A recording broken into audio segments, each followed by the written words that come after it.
Complete किया था, we studied कि प्लाज्मोडियम जो है that is a pathogen for the disease malaria. ठीक है। अब उस पैथोजन में हमने पढ़ा कि this pathogen needs to host, एक उसको फीमेल एनोफिलीज चाहिए, एक उसको ह्यूमन बींग्स चाहिए। ठीक है, to complete its life cycle. In human beings हमने पढ़ा that in this disease there is a typical symptom for repetitive fevers. 3 से 4 दिन के बाद फीवर्स आ रहे थे, and that we studied that was due to the haemozoin toxin which was released in the human body when the sporozoite stage enters the human body liver cell. After that the hemozoin toxins were being released, and as the hemozoin toxin released, the fever comes, and it is predicted that after every 3 to 4 days the fever and chills will come in this disease. ठीक है। उसके बाद we studied about immunity, that what was immunity and what are the types of immunity. We studied that the immunity which is there in our body as we are born, जब हम पैदा होते हैं उस समय पे हमारी बॉडी के अंदर जो इम्यूनिटी या इम्यून सेल्स उस वक्त जो है, that is innate immunity. The immunity which we develop later stage in the later stages of life और आफ्टर द बर्थ, और which we acquire in life is known as acquired immunity. ठीक है। One was innate immunity and the second one was acquired immunity. Innate immunity में हम लोगों ने पढ़ा था that in this type of immunity there are different barriers which are present already inside our body. ठीक है। हमारी बॉडी के अंदर कुछ बैरियर्स है which are already present there as we are born. What are those barriers? Those barriers are like physical barriers. Physical barriers में best example आता है आपका जैसे skin, right? And also the mucus covering and lining which is present there throughout your alimentary canal. पूरा आपके alimentary canal में there is a mucus layer or mucus lining present. वहां भी that is also providing or that is also acting as a physical barrier for different pathogen, different microbes. Plus the respiratory tract you have, that also consists of mucus lining, and that mucus lining in that respiratory tract is also acting as a physical barrier for different pathogens. Acting as a barrier का मतलब क्या है? That it will stop the pathogen to invade in that particular organ, right? So by this these are acting like a physical barrier. Next हमने पढ़ा था that physiological barriers are also there. What are physiological barriers? Best example of physiological barriers was the acid which is present in your stomach. The acid, as we studied, the acid which is present in your stomach in the gastric juice, that acid is also acting as a physiological barrier because it is also killing the microbes which are present in the stomach, in the food which is entering the stomach, right? The bolus which is actually entering the stomach. Okay, so it will help to destroy certain pathogen or certain micro or organisms which are entering with the food. Okay, plus the saliva present in your mouth, I told you that the saliva present in your mouth also act like a physiological barrier. How? The saliva which is present in your mouth is having some antibodies. ठीक है। Few antibodies are present in the saliva which will act like a physiological barrier. Meanwhile कुछ भी आप खाते हैं बाहर का या कुछ भी खाते हैं, उसमें मान लीजिए कोई ना कोई पैथोजन है, कोई ना कोई माइक्रोब है या माइक्रो ऑर्गेनिज्म है which is not good for your body. और सिंपल लैंग्वेज में हम बोले कि उसमें कोई ना कोई पैथोजन है या फॉरेन मॉलिक्यूल है। ठीक है, कोई भी, चाहे होल बॉडी, चाहे उसका प्रोटीन पार्ट, लिपिड पार्ट, कुछ भी, anything, any antigen, any pathogen is there in that food that has entered in your mouth. Now, in your mouth, saliva will act on that particular food. Saliva when will act on that particular food, no doubt the first digestion starts in your mouth only. पहला digestion जो start हो रहा है आपके mouth में ही हो रहा है, you know that, right? क्योंकि mouth में भी बहुत सारे ये starch digesting enzymes हैं, जैसे टाइलिन है या salivary amylase, कुछ भी बोल लो, ठीक है, वो present है तो digestion will start. But in addition to digestion, there are also present like IgA antibodies and some lactoferrins also. ठीक है, lysozymes are even present. तो lysozymes, ये IgA एंटीबॉडी आगे पढ़ेंगे हम, और लेक्टोफेरिन्स वगैरह, ये सब क्या है? why they are present in saliva? Because these will provide immunity. Okay, these will provide immunity through saliva. Okay, तो इस वजह से saliva also acts like a immunological barrier. Next हमने पढ़ा था सेलुलर बैरियर। सेलुलर बैरियर में बहुत सारे cells which are acting like कुछ फेगोसाइटोसिस के थ्रू फॉरेन पार्टिकल्स को खत्म कर रहे हैं, कुछ साइटोकाइंस रिलीज के फॉरेन पार्टिकल्स को खत्म कर रहे हैं। बहुत सारे सेल्स है हमारे पास, बहुत सारे WBCs इन शॉर्ट में आपको बताऊं तो हैं which are completely active in the destruction of foreign molecules और foreign body which enter inside our body through any means. Okay, cytokines barrier मैंने आपको बता दिया था that what was it. Innate और एक्वायर्ड इम्यूनिटी में हमने कल ही डिफरेंसेस पढ़ लिए थे। आज हम पढ़ेंगे about acquired immunity in detail also.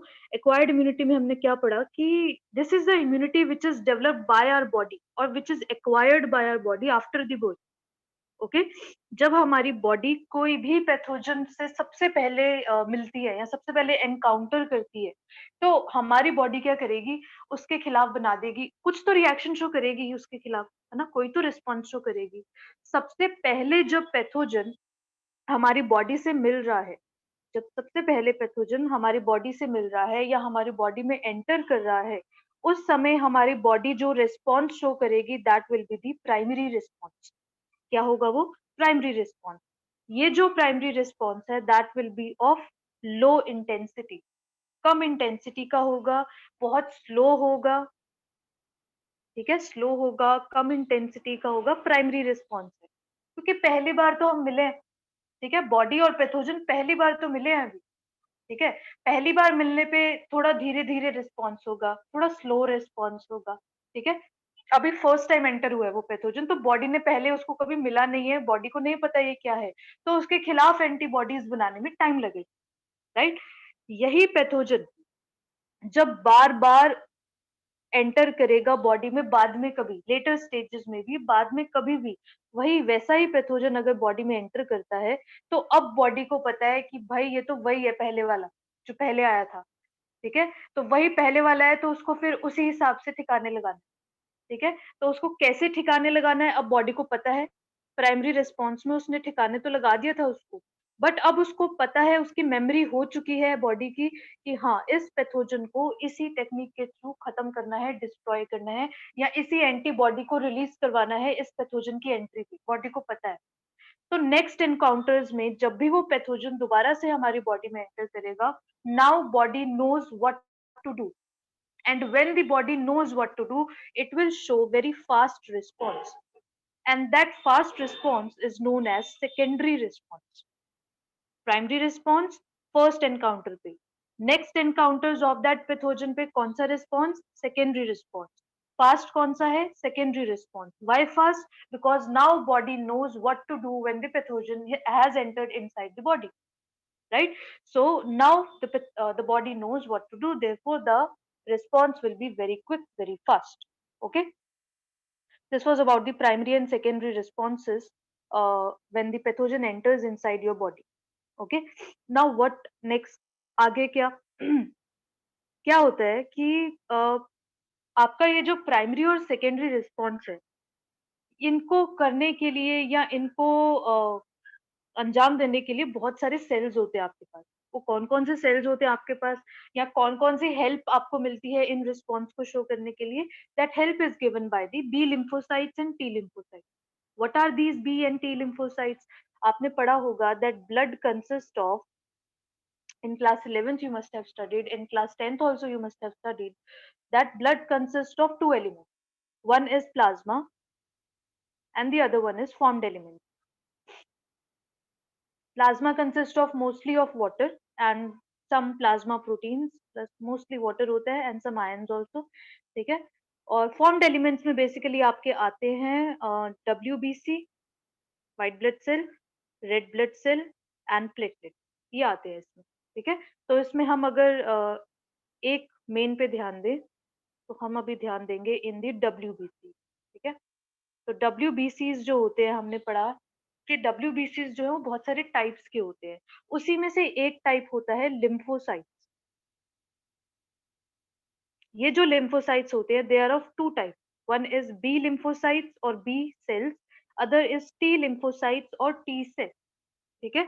दोनों ही बी एंड टी लिम्फोसाइट के जो सेल्स होते हैं, they originate from the bone marrow. the softer portion present inside the bone is bone marrow, right? So they originate from the bone marrow, both B and T lymphocyte. But the difference is that B lymphocyte originate in bone marrow, plus it also matures in bone marrow after the uh, pathogen entry, or after the meeting of B lymphocyte with the pathogen, ये क्या करता है, mature हो जाता है और उस हिसाब से फिर एंटीबॉडीज निकालता है। ये सारा जो प्रोसेस है it will occur in the bone marrow in case of B lymphocyte. But in case of T lymphocyte, obviously it will originate in bone marrow. Originate तो bone marrow से होगा, but to be mature या mature होने के लिए फिर ये transfer हो जाएगा to the thymus gland which is an endocrine gland, ठीक है। थाइमस में चला जाएगा ये बी लिम्फोसाइट और वहां जाके फिर ये पैथोजन से एनकाउंटर करेगा और उस हिसाब से फिर अपना रिस्पॉन्स शो करेगा। So maturity of T lymphocyte is in the thymus and maturity of B lymphocyte is in the bone marrow only.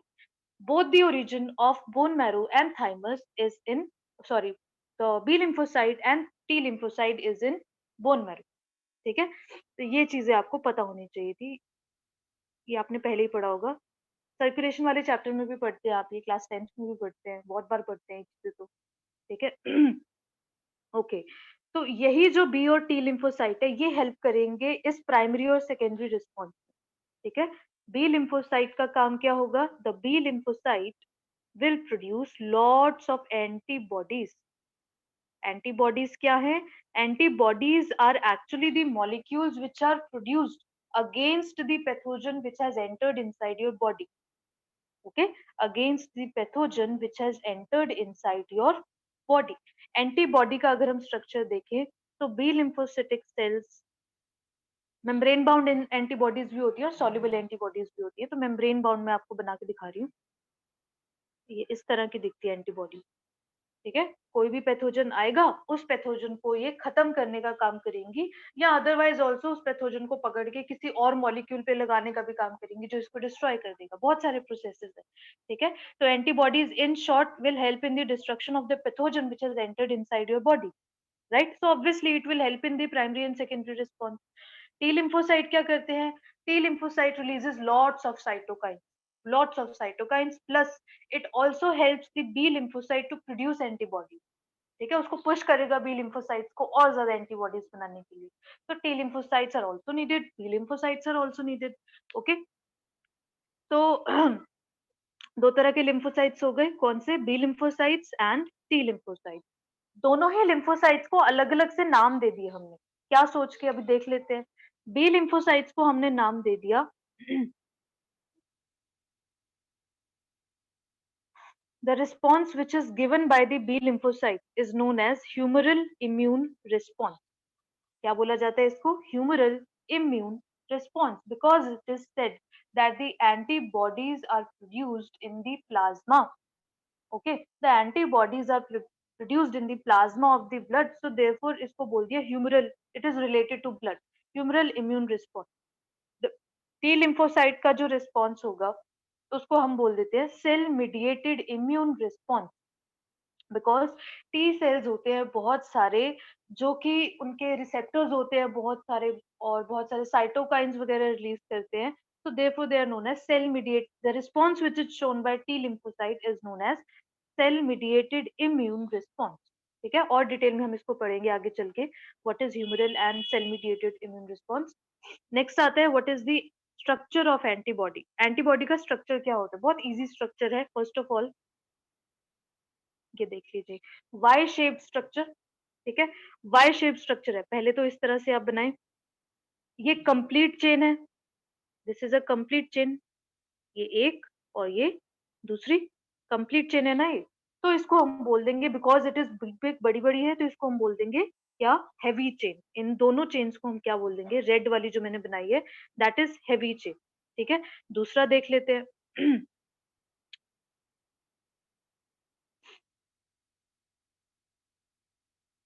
दूसरी चेन होती है इसके जस्ट साइड में प्रेजेंट, ठीक है, जस्ट साइड में इसके प्रेजेंट होती है, and that is smaller than the heavy chain, so therefore these are known as light chain. Green वाली जो मैंने बनाई है दैट इज लाइट चेन, आप इस डायग्राम में भी देख सकते हैं, ठीक है। So this one is the heavy chain and this one is the light chain. दोनों ही चेन्स जो हैं आपस में जुड़ी होती हैं और इनको जुड़ने के लिए हेल्प चाहिए। वो हेल्प कौन प्रोवाइड करवाता है? That help is provided by the disulphide bridges or disulfide bonds which is present in between these two chains. Disulfide bond is present in between these two chains so that these two chains are hold or stick together with each other. Correct? Now what? इस antibody में बहुत सारे अलग अलग regions होते हैं। ठीक है, बहुत सारे क्या होते हैं इसमें, अलग अलग रीजन्स होते हैं। ओके, एक होता है वेरिएबल रीजन और एक होता है कांस्टेंट रीजन। ठीक है, वेरिएबल रीजन मतलब कुछ कुछ एंटीबॉडीज में ये वेरी करेगा इसका स्ट्रक्चर इस रीजन का। और कांस्टेंट रीजन क्या होता है? It is constant in every population of antibody. Okay, so this portion from here to here in heavy chain is regarded as the constant region, CH, constant heavy लिख दिया। ठीक है, and this region of the light chain is regarded as the constant region of light, CL लिख दिया। ठीक है, वही आप देख सकते हैं इसमें the region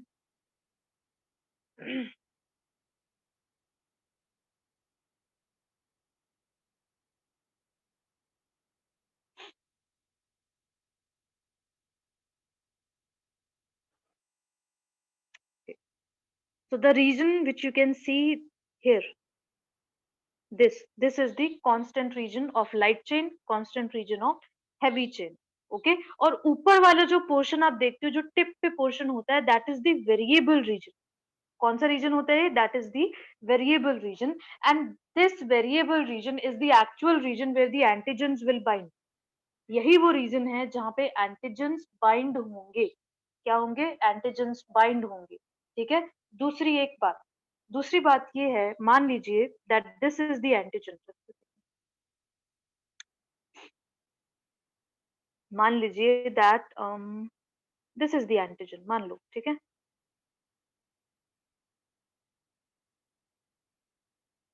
ओके, मान लीजिए this is the antigen. Okay, antigen अब किसी भी फॉर्म में हो सकता है। मान लो कोई भी बैक्टीरिया है, अब वो बैक्टीरिया का कोई भी प्रोटीन पार्ट या एनीथिंग, ठीक है, वो that is acting like an antigen. ठीक है, तो क्या होता है कि एंटीजन के ऊपर स्पेसिफिक सेंटर्स आर प्रेजेंट।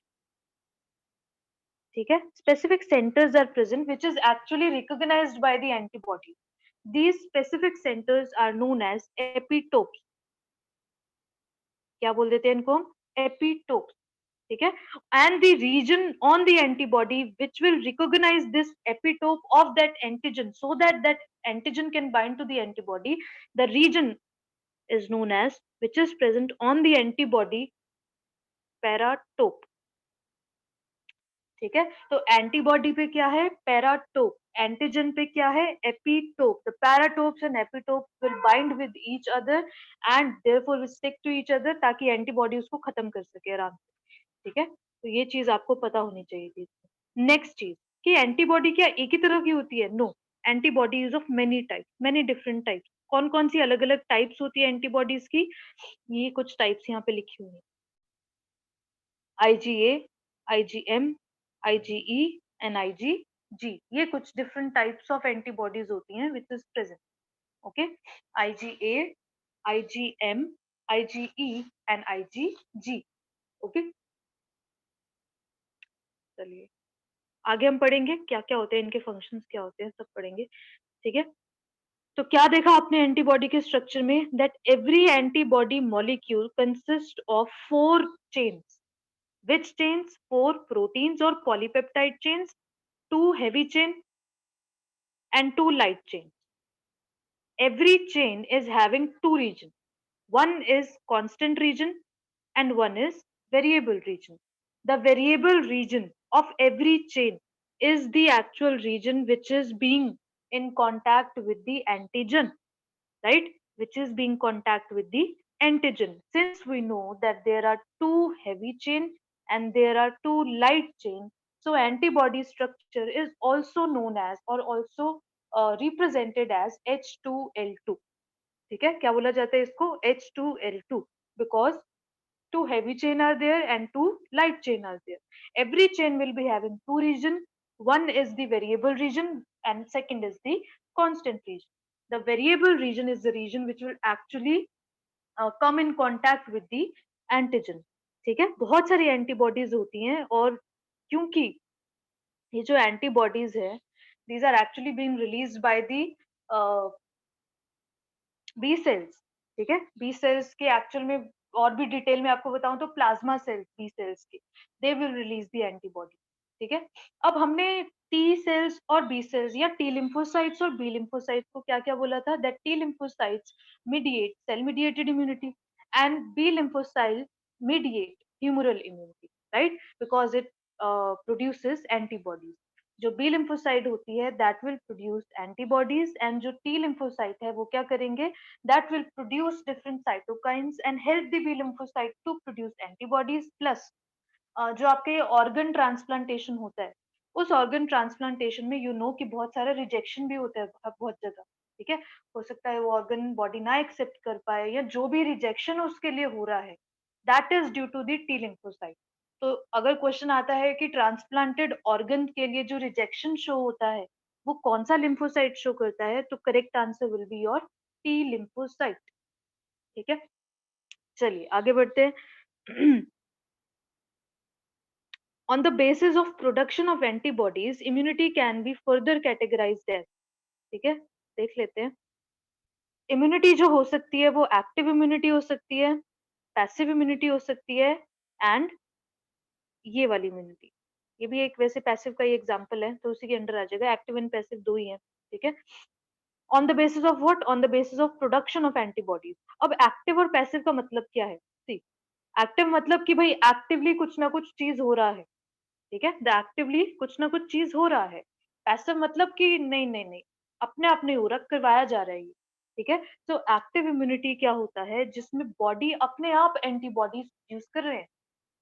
ठीक है, एक्टिव इम्यूनिटी क्या है, in which the body is producing the antibodies by itself.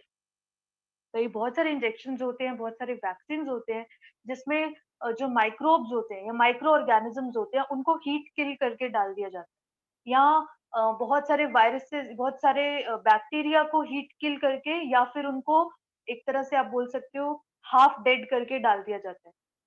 कि मतलब वो सिर्फ और सिर्फ हमारी बॉडी में जब एंटर करे, जब इंजेक्शन में अगर हम माइक्रोब डाल रहे हैं विच इज हीट किल्ड, अभी वो पूरी तरह से नहीं मरा है, वो इस लायक है कि अगर वो हमारी बॉडी में आ जाए तो ट्रिगर कर दे हमारे इम्यून सिस्टम को फटाफट एंटीबॉडीज रिलीज करने के लिए. इस लायक है वो, पर वो इस लायक नहीं है कि हमारी बॉडी में जाके कोई वो डिजीज करवा पाए. ठीक है, ये हम लैब में करते हैं. ओके, तो ये भी किसका एक टाइप आ जाएगा, आपका एक्टिव इम्यूनिटी का ही टाइप आ जाएगा, जब हम हीट किल्ड माइक्रोब्स डाल रहे हैं, पैथोजन डाल रहे हैं. पैसिव इम्यूनिटी क्या होता है, हम लोग रेडीमेड एंटीबॉडीज बाहर से ट्रांसफर कर रहे हैं इंडिविजुअल. अगर हम कोई वैक्सीन दे रहे हैं, फॉर एग्जाम्पल ये जो वैक्सीन होती है इसकी,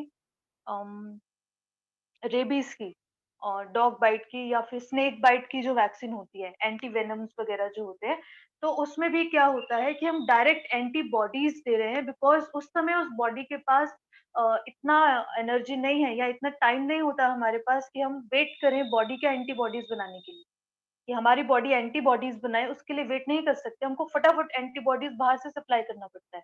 this type of immunity is known as passive immunity.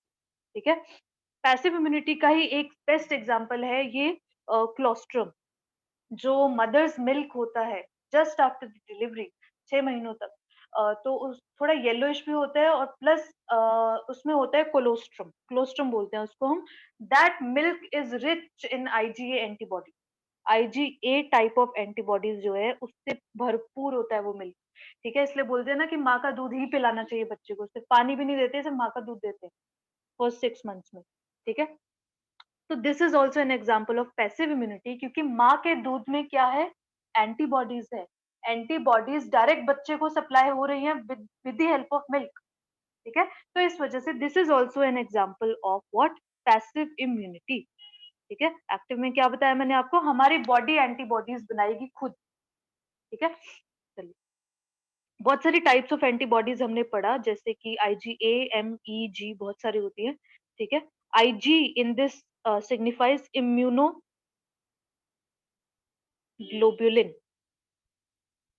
Immunoglobulin A, immunoglobulin G, immunoglobulin D, immunoglobulin M etcetera, ठीक है, ई भी होता है।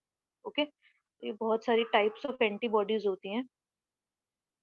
मदर्स मिल्क में आपको पता चल गया आईजीए टाइप ऑफ एंटीबॉडी हो, ठीक है। ह्यूमन इम्यून सिस्टम जो है बहुत ही चालाक है और बहुत ही ज्यादा क्लेवर है, ठीक है। व्हाई?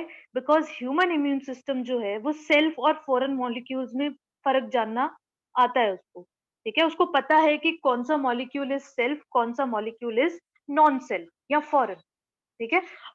कई बार क्या होता है कि अब हमारी बॉडी को अदरवाइज तो पता है कि ये फॉरेन बॉडी है, इसके खिलाफ हमको फाइट करना है, इसके खिलाफ एंटीबॉडीज निकालनी है, ठीक है, ये पता है हमारी बॉडी को।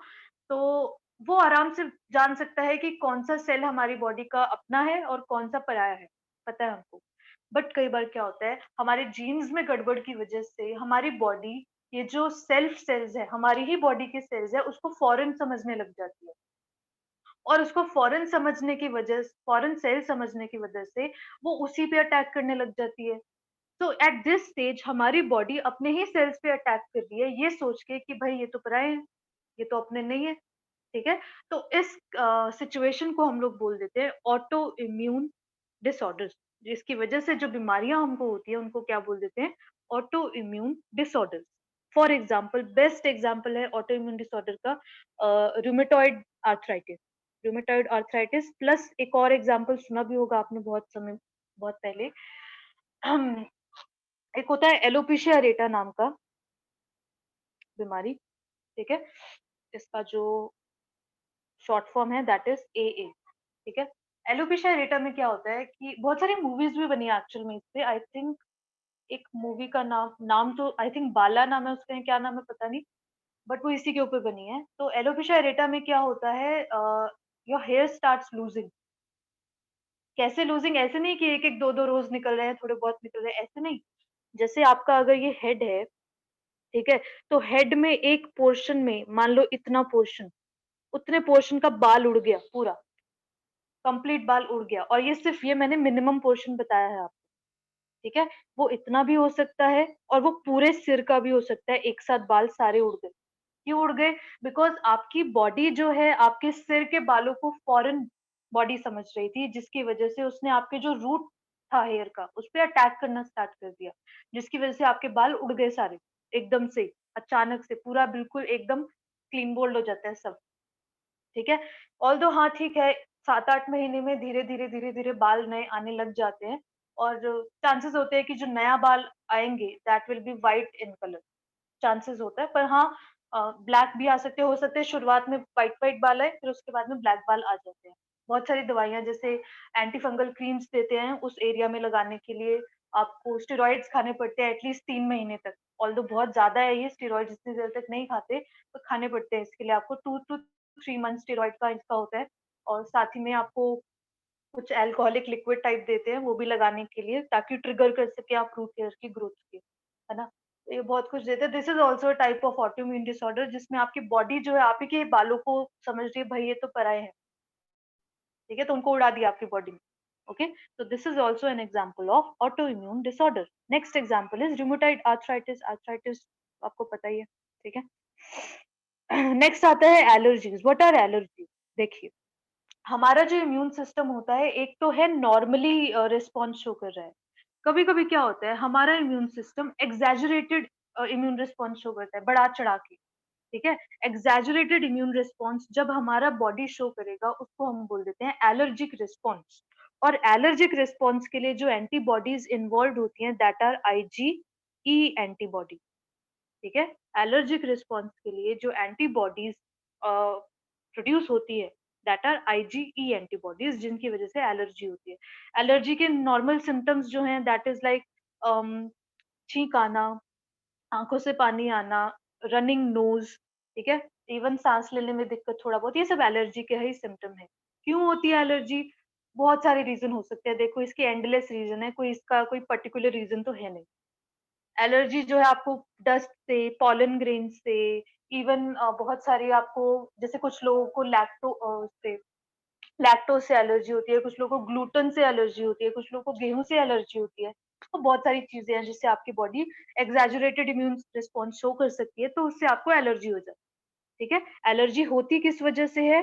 Due to the release of this antibody, plus आपकी बॉडी से रिलीज होते हैं हिस्टामिन, हिस्टामिन, सेरोटोनिन वगैरह ये सब रिलीज होते हैं किससे? मास्ट सेल से। Mast cells are immune cell, okay. Mast cell से हिस्टामिन रिलीज होता है, that will result in the allergic reaction, ठीक है। बहुत सारी एलर्जी जो ड्रग्स होती है, एलर्जिक ड्रग्स, नॉर्मल जो एलर्जिक ड्रग्स जो सब लोग रिकमेंड कर देते हैं, दैट इज भाई सिट्रोजिन का पत्ता अपने पास रखो, आपको एलर्जी है किसी चीज से तो, ठीक है। दूसरा, क्योंकि हिस्टामिन रिलीज होते हैं by the mast cells in your body, तो हम दवाई के रूप में एंटी हिस्टामिन दे देते हैं कि हिस्टामिन का रिलीज हम स्टॉप करें ताकि एलर्जिक रिएक्शन रुक जाए, तो हम एंटी हिस्टामिन दे देते हैं। साथ ही साथ हम लोग कुछ स्टेरॉइड्स ड्रग्स भी दे देते हैं उस पेशेंट को, ठीक है। एलर्जी का कुछ ज़्यादा परमानेंट इलाज तो है नहीं, टाइम बाय टाइम ये, क्योंकि इम्यून सिस्टम डिसऑर्डर है तो ये टाइम बाय टाइम ठीक होना होगा तो अपने आप ही हो जाता है, अदरवाइज़ नहीं होता, ठीक है। दूसरी चीज़, एक और बात ये है कि हमने अभी पढ़ा about different type of immunity, है ना? एक्टिव इम्यूनिटी में हमने पढ़ा कि हम लोग खुद क्या बनाएँगे? एंटीबॉडीज़ बनाएँगे, और पैसिव इम्यूनिटी में बाहर से एंटीबॉडी देंगे, ठीक है? तो एक्टिव इम्यूनिटी में हम लोग क्या करते हैं, कोई ऐसा वीकेंड पैथोजन या हीट किल पैथोजन इंजेक्शन के रूप में बॉडी में डाल देते हैं, वो हमारी बॉडी को ट्रिगर करते हैं, फटाफट एंटीबॉडीज बनाते हैं, ठीक है। तो ये कुछ था। एक एक्स्ट्रा पॉइंट इसमें है, हम लोग ने हेपेटाइटिस बी का वैक्सीन बनाया हुआ है, ठीक है। वायरल डिजीज है ये। हेपेटाइटिस बी का वैक्सीन जो बनाया है, that is made by the yeast. Yeast को यूज करके हम रिकॉम्बिनेंट डीएनए के थ्रू हमने हेपेटाइटिस बी का वैक्सीन बनाया हुआ है, ठीक है। तो ये एक्स्ट्रा पॉइंट है, okay. So this was all for today, and in the next lecture हम लोग क्या करेंगे, we'll start with the different type of lymphoid system, and we'll study AIDS, cancer, different cancer carcinogens क्या क्या होते हैं, cancer कैसे हो सकता है, और कैंसर की डिटेक्शन और ट्रीटमेंट क्या क्या हो सकती है, ये चीजें हम नेक्स्ट लेक्चर में कवर करेंगे, ओके। This was all for today, thank you. Now it's your turn to complete your notes till this. यहाँ तक आपको अपने नोट्स अभी कंप्लीट करके रखना है, डिजीजेस, ओके। Thank you.